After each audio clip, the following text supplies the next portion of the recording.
English মেন্টরের student আসলাম কিন্তু বর্তমানে সাদিয়ানের আমরা ফ্যাকাল্টি মেম্বার আর সাদিয়ানের আমরা কিতা থেকে সাথে দিছি তার স্কিল দেখিয়া তার এক্সপেরিয়েন্স দেখিয়া না তার মাস্টার্স কমপ্লিট দেখিয়া যদিও সাদিয়া ম্যাম এখনো মাস্টার্স কমপ্লিট করছেন না বা তার জব হইছে কিসের গুণে স্কিলের গুণে এবং আমরা যে মেয়েরা অনেক আছি আমরা ভাবলাম যে আমার আব্বারে আমি একটু সাপোর্ট দিব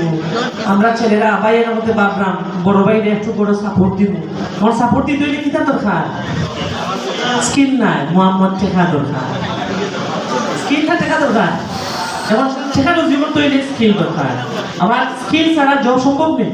যেমন আমরা যাই যে ফ্রিল্যান্সিং করডা সাদিয়া নেমে স্পোকেন ইংলিশ করিয়া ফ্যাকাল্টি মেম্বার হিসেবে কাজ করডা স্পোকেন ইংলিশ করিয়া আইএলটিএস করিয়া আমিও কাজ করতাম এগুলা কিসের গুণে আমি ইনকাম করতাম ইংলিশ না আমার মাস্টার্সের গুণে অবশ্যই ইংলিশ অ্যান্ড স্কিল আচ্ছা নেক্সট কিতা লাগছে দৌকা গিটার ইউটা দৌকা সাইলেন্ট যদি ইউর উচ্চারণ হয় কি দইব ইউর উচ্চারণ আইলে কি দইব ইউটার না গিটার এইখানে ইউ অ্যালফাবেটটা সাইলেন্ট না নি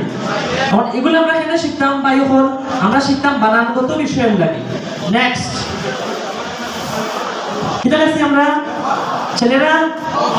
অফার অফ কয়টা এফ কয়টা